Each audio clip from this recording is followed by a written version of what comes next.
problem that we have to discuss now is a question of collaboration between India and China in natural environment conservation and so on. And the reason is obvious. Nature sees no international boundaries. Nature runs freely, whether it is an animal laying his urine around for marking its space or human beings putting a few of them along a line. Nature recognizes no boundaries, no borders, and therefore no limitations. And yet we put limitations on them with all kinds of problems. The region that we are talking about, the Himalayan region, the Brahmaputra region, with Nepal, India, and China, all of them having stake in the stability of this fragile environment, we need to worry about how we can collaborate with each other in order to ensure that problems can be solved, the problems can be mutually understood, and situations that have been created by each issue can be we can exchange notes and see how this is done. But humans are humans, so there are issues of social environment, political environment, cultural approach, and a whole bunch of issues come up when you talk about collaboration between humans, while nature, of course, brooks no such limitation. So there is an interesting problem we have here, a very fragile environment shared between three societies of Nepal, India, and China with their own cultural perspective and their own social perspective.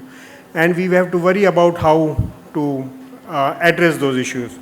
And the panel that I have, of course, are all very distinguished members except me, so I'm quite intimidated already. But let me introduce the panel. We have Dr. Chandrasekhar Dasgupta from Prime Minister's Council on Climate Change. We have Dr. Jianchu Zhu, who spoke in the morning about his experiments with mushrooms. Dr. Krishan Verma, Special Secretary from the Government of India. Dr. S. Ramadurai, who has distinguished himself in so many positions at Tata Trust and beyond. And we, of course, have our own Ranjit Barthakur, who will also speak to us.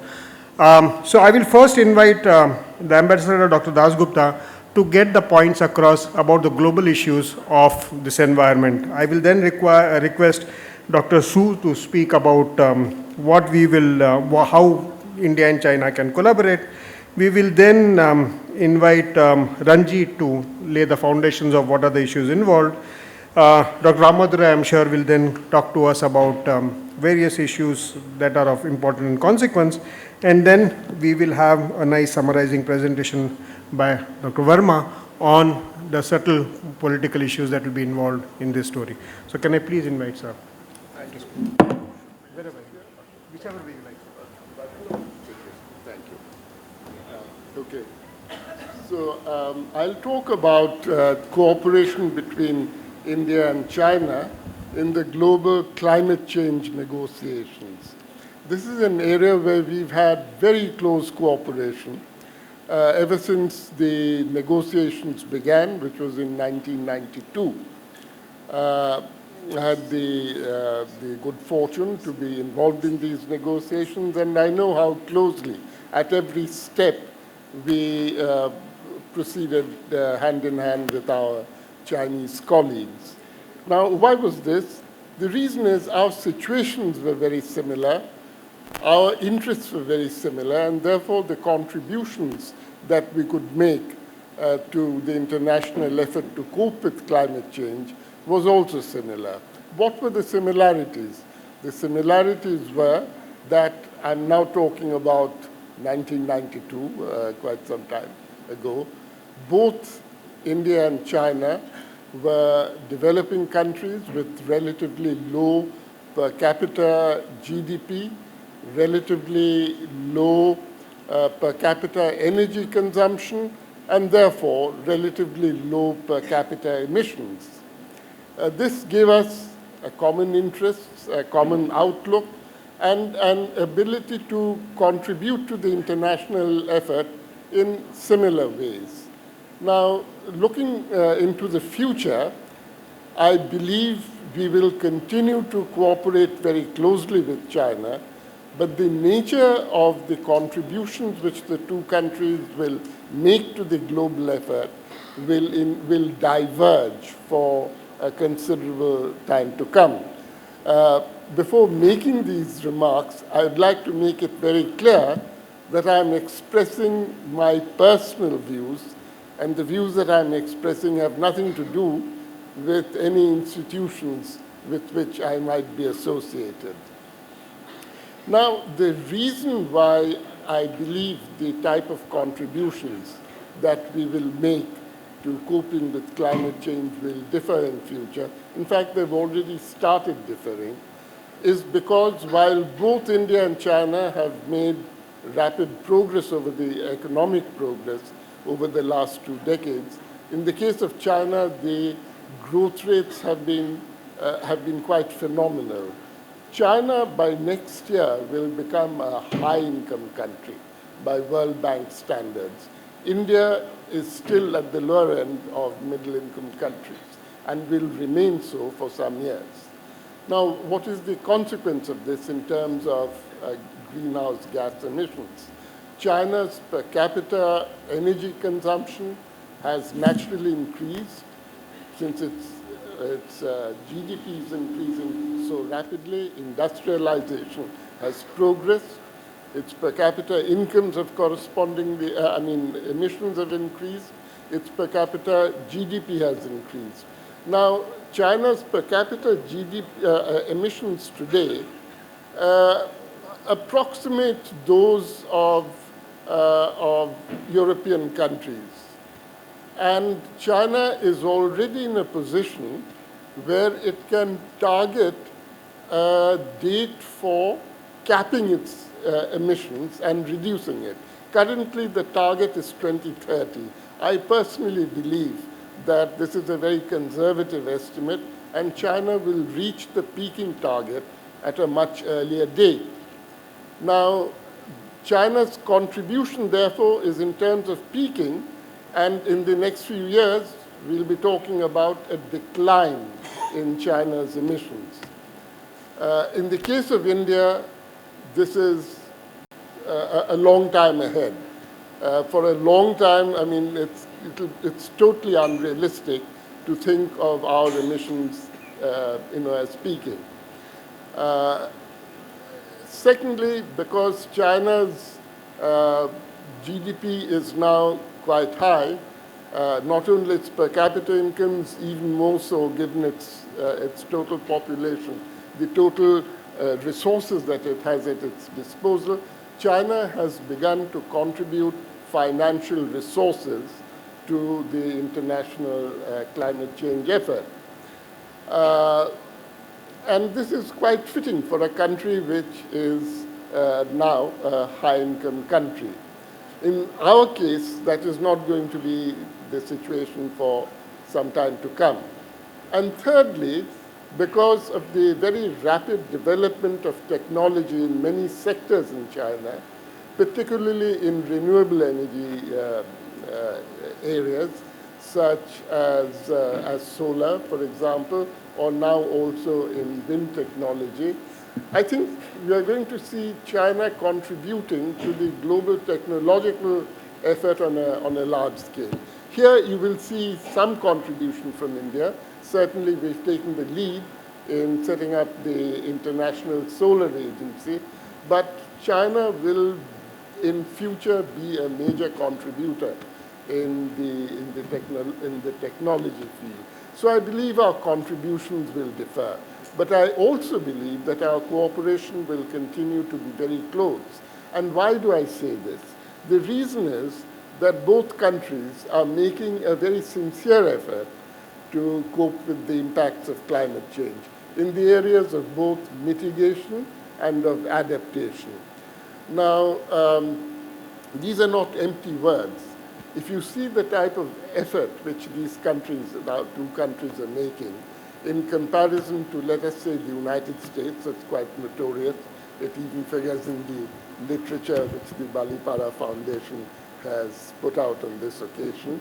But also other countries, Australia, New Zealand, China, Canada, and have shown signs of regression in their commitment to meeting their climate change commitments, their mitigation commitments.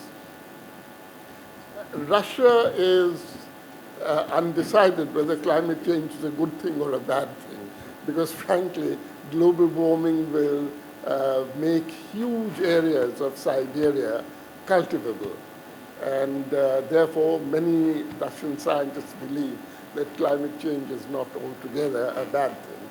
So if you look at the totality of the global picture, I think the fact that two large, populous countries like China and India are making a very concerted, a very deliberate attempt to cope with climate change impacts in the areas of both mitigation and of adaptation is a very positive feature of the global climate change response theme.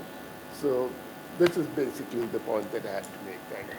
Thank you, sir, for bringing the scenario in. Dr. Zhu, would you like to add? Okay. First, thanks to organize this panel, and I think we can talk about China-India collaboration for long. But I try to be short. I think first we need some reflection. What are barriers and to prevent the collaboration between China and India? And of course, you can easily elaborate in the political barriers because we have border issues, and we have maybe also Tibetan people as refugee issues also, and also we also sitting upstream. And also, I like to say also that's also cultural barriers, and we don't have too much exchange. And so I'm in Kunming, and here is Guwahati. Kunming, we connect all major cities in the region. We don't have so far a delicate connection with Guwahati, and so that's also. Also, we don't have a India consular in Kunming, and a lot of other countries do, and except we're missing the big neighbor like India. Also, we don't have no road, no highway connection between India and this region yet. So that's, I think, also another barriers. And also, very important also the misperception between China and India. And also, I like to say, a lot of some. You look at how many Chinese are here, and also particularly how many Chinese understand India. Because India also, the news we get about India, it's mainly from Western media, and about the unsafety for women, that's why not so many Chinese tourists come. And of course, the Chinese go to Europe, and also you can rob it in the Paris, but in a lot of Western media about India, and it's negative for Chinese. And so poverty, now those days are pollution. So in short, there's a lot of barriers to prevent the people-to-people exchange. But also compare China-India exchange of, and with so we have fairly little people to understand each other, or little public understand each other. Look at the China, South Korea. Look at the China, even Japan. We talk about 10 million tourist visitors every year. So how much cash flow and how much people flow bring understand each other? So that's, I think, the barriers, and I think we needed to think about and how we overcome those barriers by building the bridge. I think former ambassador already said, and the climate change is a good one, and because easy to engage public, easy to engage the technology innovation and the transfer, and easy to engage the scientists. So that's, I think, is a climate change and maybe good entry point for large audience from the decision maker to the public. So the good news is, and my government asked me to working harder and harder to put really not only the conference, and so we are planning for joint conference and very high level and the minister level conference, but also to join the future lab to training the young generation to understand the climate change science. So that's, I think, the bridge. Also, if we look at the economic trade, when always I use 2000 as reference. And so 2000, economic trade between India and China, we only 1 or several billion. Now, it's a huge amount, and then but compared to big country and to big neighbors, we're still not done enough. But also thanks to Pinpoint and China, we already entered the middle income country and high income. That's also which Chinese are always one step below, and so people always but I work with the farmer a lot because I visit tea garden here, and there's a daily labor cost here. It's $3-4 per day. I don't know what's the situation now. I directly engage a lot of labor in my Mountain Future site. We pay $20 per day in cash, 20. So you can see this create a lot of cash flow. So that means I plant mango in China with $20 per day.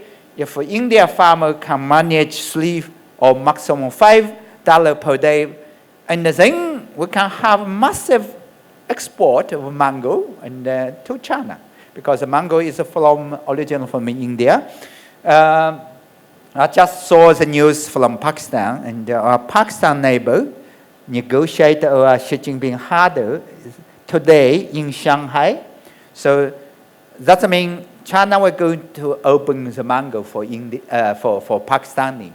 So why not India? So that's, I think, so we create a huge capital and also the product flow between two countries. Because once China enters a high income country, so that's all. We're looking for a high quality but a fairly competitive market and what's called the product flow. So the flow is always two sides, and not only capital, technology, but very important people to people. So again, I like to highlight the important climate change from the international negotiation and from the farmers' engagement to produce the products flow, and that's very important. So as a scientist, and I like to have my full commitment to facilitate the exchange between China and India, particularly on the topic of climate change.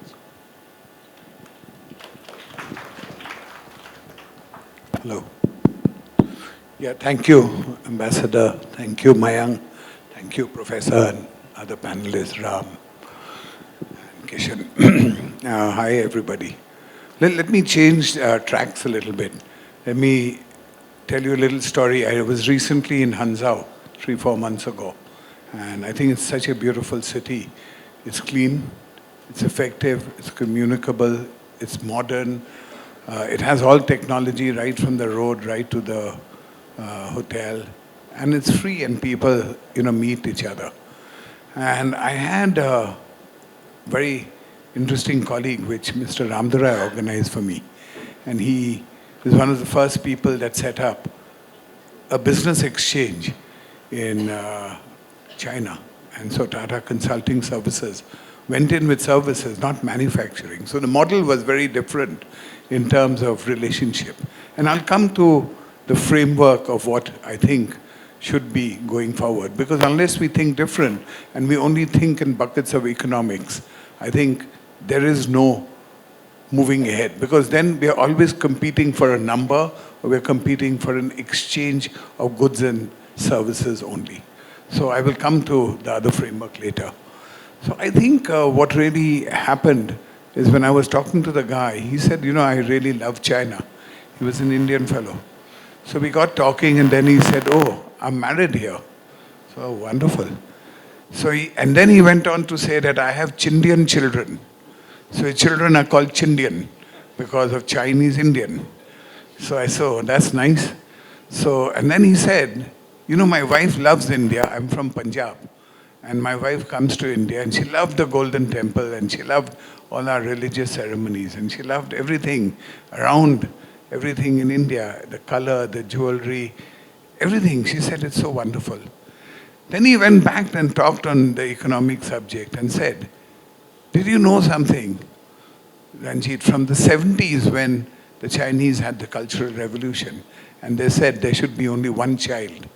Today they're in a situation which is roughly 40, 45 years later. They have 6 inheritances. So he said one person in China, and maybe Zhu is one of the lucky guys, and so his wife. Between husband and wife, they can inherit 6 times, just calculate it backwards, what they can actually do. Because they had one child, that one child was supposed to marry one child, so they got one inheritance from their 2 grandparents, and they had 2 children, so they will get another 2 inheritances, that's 4, and now they're married and they'll get another 2, so that's 6. So the Chinese will actually, if you theoretically look ahead, will become very lazy because they don't need to work. So while they're going up this curve and everybody is giving you this dimension of per capita income today, our thing is to look at next year when the ping pong diplomacy started between Nixon and Zhou Enlai.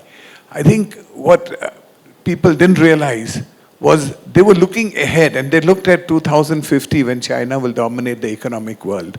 I'm looking at actually 2150 to say actually they will not dominate the economic world. Just like every cycle of human beings, there will be that up, there will be that prosperity that there is in Europe and UK where goods and services are always costlier, and Chinese will have, and his mango example just fits my example, to say that the costs of goods and services will go up and India will fill that space which China is today occupying across. So it's not all bad news. So I just wanted to give you that context to say that actually it depends on where you think and how far you think.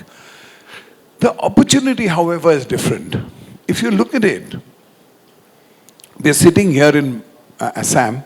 If you look at Assam and actually drew a circle around Assam, and you drew a circle around the eastern Himalayas, which is Nepal, Bhutan, Bangladesh, North Bengal, and all the northeastern states, and look northwards of Assam, you have China, Mongolia, all the territories disputed and otherwise. You look at east, the point that where India ends, Asia starts. So you look at the east and you see 440 million people, and then you look at Bangladesh, 160 million people, and then you look at the mainland of India, which by then will be 1400 million people. Actually, this island of Eastern Himalayas is sitting in a place which has more than 50% of the world. So look at the opportunity that there is in this. So what is opportunity 1?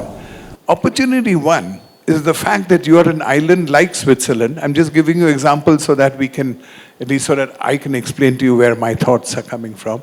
So if Switzerland has got all these European access systems, then actually the Northeast has all the access systems. What it doesn't have is connectivity.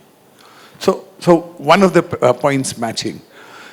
When you say Kunming will connect us, it's one of the best things that actually China could do is to connect us. Forget the larger issue of OBOR and connectivity. But I think that connectivity will link this little island, which we are talking about, actually with the rest of 50% of the world will be covered by this very important, actually, locational advantage that the Northeast has. The Northeast, Eastern Himalayas, and all of us.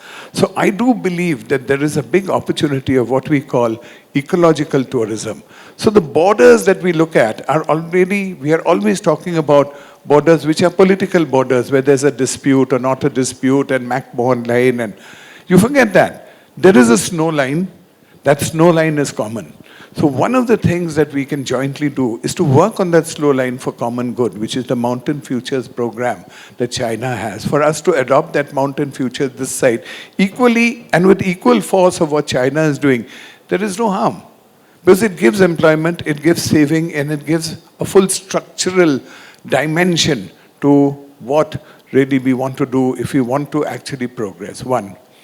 Two, there's a very important point which Ambassador Dasgupta made, and I think is very relevant, and is that if you look at it, the space in which we're talking about the product definition, the product division of both goods and services, it is as defined by the West. What the Chinese did was better, brighter, faster, cheaper. That's what they did. But they made American goods better, brighter, faster, cheaper. So the whole consumption methodology that was used was actually what we are now copying China. China copied America, and that's how that whole cycle, their circular economy was based on this. But actually, if you look at it, the opportunity exists today for China and India to redefine what is actually the ISI standards, not defined by Europe and America, which are the global standards for adaptation and for mitigation, for saying this is actually the kind of product that is the best product that is required for human beings for the next 100 years. And therefore, we will raise and make the standards for tomorrow, and not Europe and America. After all, if you look at it, they're just 4 phases, and if I can condense the way the world's moving. So the first phase is what I call the agrarian system of what we know, till about 1600, 1700. Then came along Mr. Energy. So energy made everything faster, better, and brighter, cheaper. And energy therefore kick-started this whole process of agriculture into industry. Industry then went on to another spin and said, let us derive much better, faster, brighter, cheaper for agriculture by doing fertilizers and chemicals and pesticides. So that was the 1900s. Then came technology, which made goods and services and hard metal and all the things that we talk about, minerals, etc., into better industry. And you'll notice that from 1900s, this whole thing of vehicles, cars, trains, planes, got more and more and more and more. And everything was actually based on that industry. So there was agriculture, there was industry based on energy, energy-based industry got pushed into even faster delivery of food and services. And then we came into the area of technology. And we are not at the end of technology, but we are in the rediscovery of a new technological revolution. And technology made it even more precise and very beneficial. And look at health and advantages on healthcare. So today you can have an operation without really being operated. Today you can have precision sort of dropping of rays, etc., etc. So technology is not all bad. So technology went on to AI and MI. And that's the stage you're in. You know, we're talking people, the conversation is there. But if you take it one step further, what next? The next step is this ecological civilization. Actually, the Prime Minister of China talked about it 5-6 years ago, called the Ecological Civilization, which has the quadrant of agriculture, has the quadrant of energy, has the quadrant of technology, has the quadrant of super technology, and has the quadrant of ecology, which will become the prime force. So coming back to China and the definition I was talking about, they've already moved in that direction. Their waters on their main rivers have become purer. Their entire focus on growing relevant foliage, and let's, for understanding, call it trees, has gone up from something like 10 or 12% to over 40%. They want to actually become 40 to 50% cover of trees across the whole of China. So they're doing something proactively with a plan and with a future. If we don't have that kind of planning, we cannot beat it. So coming back, the packaging that we should do with China is for the world. We should define the new norms of packaging and delivery which are climate resilient, whether it be vehicles, whether it be cars, and we should take that lead because we are consumption nations. And consumption nations, if you look back, should actually be taking the lead. So the next 500 years should be the leadership of here, not from 1700 till now, which was the leadership of Europe and America. So I think that really is what we really need to do. And so towards that, Mr. Ramdurai is heading a very interesting thing along with the vice chairman in China and with Zhu and myself supporting it, and Saurav, who's actually a secretary, and Haya, who's another lady who works in Kunming Institute. And we floated an organization called the Indo-China Climate Change Centers. Now these centers, we realize, have to be still pegged on economy. And therefore we said, let the centers mirror each other. So we said, you need economy, so Shanghai and Bombay. But you need politics, right? So Beijing and Delhi. But we also need rural futures and mountain futures, so that's Kunming and Balipara. So actually these are the 4 items, and we thought, why do we have to look from the back and say Balipara is behind, Assam is behind? Actually Assam is advanced. Meaning because we are actually sitting on a global population, which is an opportunity, and we have a fantastic low industrial base, which makes us very, very carbon unfriendly. And actually what we're doing is something for the future with this definition, which will make life completely different. The entire slave mentality of the tea industry, where we had natives, where we got guys to make them do tea, because tea was made as an export item. Assam or Indians never drank tea. Tea was given as a ration to the army people, and then they started selling it in the 1900s. Indians never drank tea. Meaning chai was actually a Chinese thing, 2500 BC. So I'm saying there's nothing to not know that that's one of the best collaborative attempts that anybody has made is actually tea. So tea is actually a byproduct of Indo-China consumption and cultivation, which was consumed by the Brits.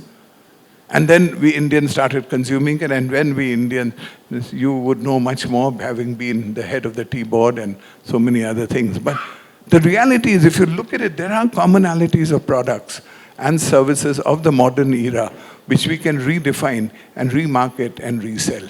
So I think with that, my time's also run out. I think with that, I'll end. But what I'm saying is that the prospect of redefining the world of trade, redefining the world of every element of the trade, including steel, bricks, etc., where actually we dominate the world, if it's a fight for economics. If it's a fight for ecology, we should be number 1. If it's a fight for social justice, in which we get education and healthcare, we should be number 1.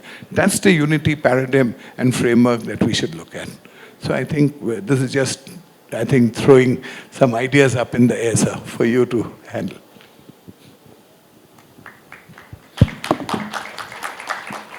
Good evening, everyone. Thanks to Ranjit, I'm here today. And I welcome all the panelists and the opportunity to be here today. I think Ranjit captured and the ambassador captured most of the things which I wanted to say. But I think my trip to Hangzhou as the first destination in China was in 1992, where we set up operations in China. And I personally went there as the chief operating officer. And I picked up that town because it was one of the most well-known university towns. And when you look at the human capital as the one that drives the technology business, it was one of those locations where the human capital was being built. And you need to go, and if you look at our India operations, it was very similar. Why did we choose a Chennai, or why did we choose a Bangalore, or why did we choose a Calcutta or a Delhi or whatever it is? It was purely from a point of human capital.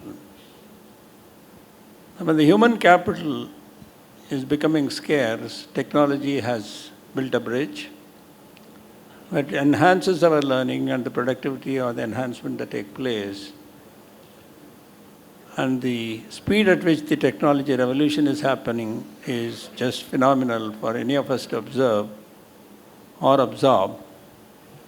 The same thing is happening with regard to the education, the health, the domains, anything which you choose today, including climate change or ecological needs.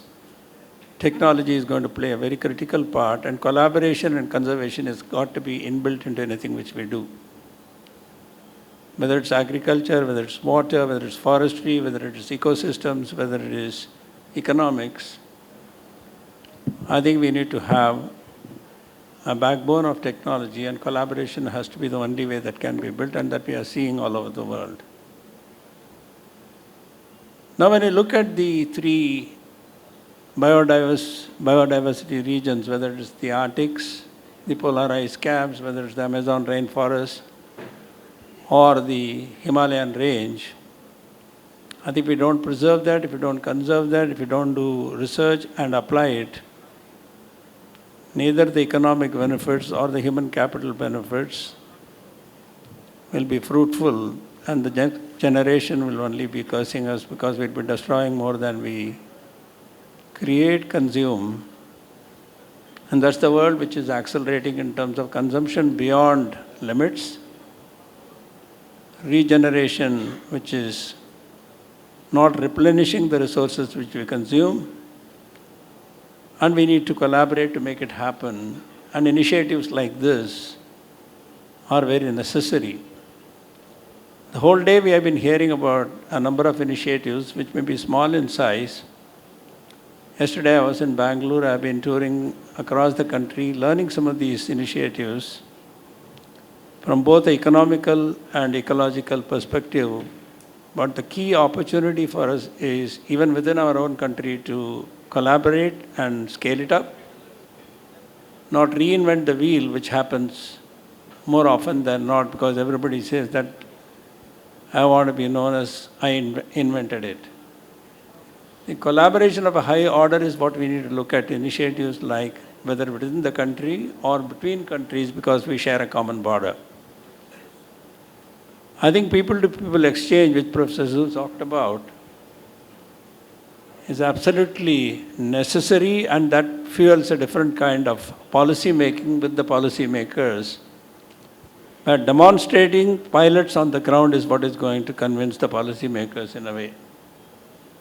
You can't start with a policy and beat it to death and not do any implementation, and that's a strategy and a vision without implementation on the ground. So success to any of things we have done within our own group, within the organization I led, was doing something with your own hands, believing in the commonality of purpose, collaboration of the highest order, and then scaling it up with any partner who was willing to do it. And the opportunity to learn, whether you are a smaller firm, whether you are a medium-sized firm, whether you are a large firm, or you can throw a lot of money, because you can throw a lot of good money and not get anything in return at the end of the day. And there are enough examples of these things. So when you look at these initiatives, the mindset we have to have is, I'm going to try it out, I'm going to try it out to the best of abilities, I'm going to convince my partner. If it happens, it's for good. If it does not happen, at least I learned and apply it in a different context. I think that's what we are trying to do within this initiative. And the world needs it, India needs it, China needs it, the population needs it. And with the kind of happenings that are happening around the world, including the Americans walking out of the Paris Accord, and within the next 1 year completely getting out of it, it's only natural we have an opportunity here for India and China and this part of the world to drive the next century in some of these areas, which is a critical need. Thank you.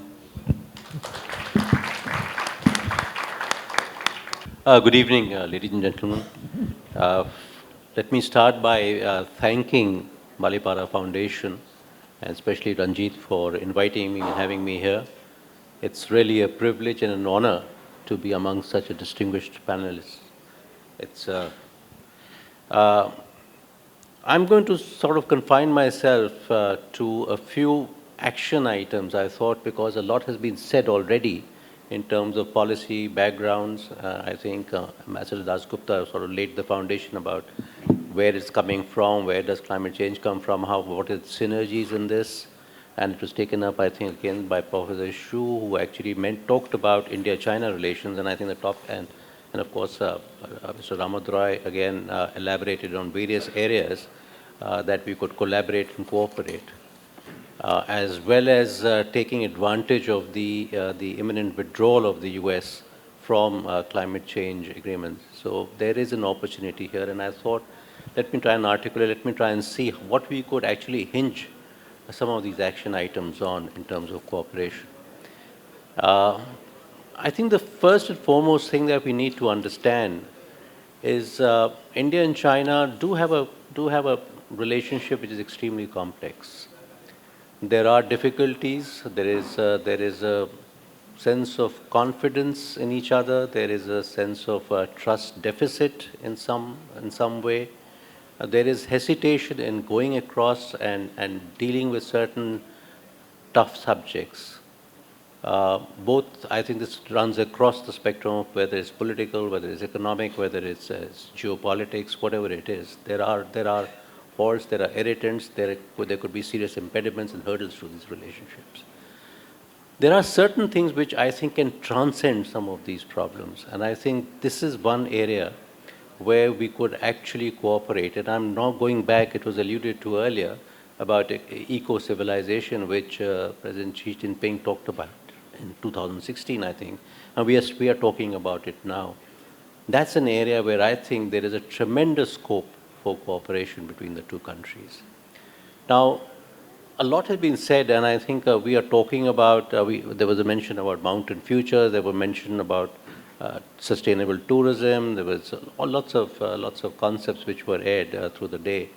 I'm not going to delve into each one of them, but let me just say that all these are there on the table, and they're practical solutions which can actually enhance cooperation between India and China and take us away from this traditional competition. These are areas where we can actually cooperate. Let me put some figures. So let me sort of give some ideas to this. Morning there was a talk about bonds, forest bonds, something about environmental bonds. China is resource rich, at least in terms of finance. They're very rich. They're also rich in natural resources, especially of the forest kind. We have quite a vibrant economy. Can we not look at something of this nature where when we are different, they have a different structure, they have different regulatory policy, they have different things happening on the ground. Could this be something that they bring in as an investment into this country and help to reduce the deficit in this country? Can we think about this focusing on a certain region, maybe in the Eastern Himalayas to start with, where we can bring in, I think there are two takeaways straight away from what I've heard since morning. One was to bring in technology. I think the Chinese have developed a tremendous amount of technology in managing the ecology on their side of the border. Are there some lessons to be learned? Can we take those scientific experiments that have come in from there and actually bring them here and replicate them here? Suited, of course, to our needs. They have suited them to Chinese needs. We can suit them to our needs. And I think a lot has been said, I'm not going to go and repeat that, about what we could do with homestays or what we could do with domestic tourism, how we could sort of look at water shortages, we could look at waste management, we could look at biodiversity protection, etc. There are many areas, homestays, sustainable tourism, all these were ideas which were put forth, and all of them I think are very relevant in this context. I'm just trying to see how China and India could actually get together on some of these issues and sort these out, at least and I think the word here was a very good one, which is pilot projects. Let's start with some pilot projects in these regions, perhaps in the Eastern Himalayas to start with. So that was one area where I think technologies could be taken from there, higher yield products, better rice products, better other products that could give us much more sustainability in the long run and not degrade land, not degrade atmosphere, not degrade environment in any which way. In fact, help to conserve and preserve what we already have in terms of natural resources. The second thing that came to my mind was the finance aspect. So technology and finance. I think the two of these, when they come together, and then the real need of the people to develop in this region on their own and be able to sustain this without any external help. When I say external help, means you don't have to go into the hinterland, you don't have to go to the rest of the country to be able to bring this. But these regions could actually, the sub-regions could get together and cooperate at the local levels. And what I'm saying is probably a little bit of a dream, but we all start with dreams.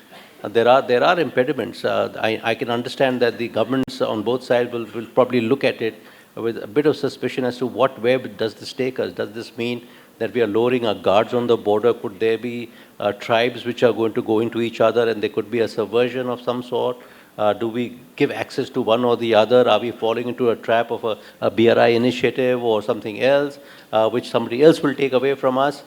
I think these are politics, and I think economics can drive politics. The sake of civilization, the preservation of culture, of traditions, of sustainability should actually begin to encroach on that political impediments and the hurdles that are coming our way.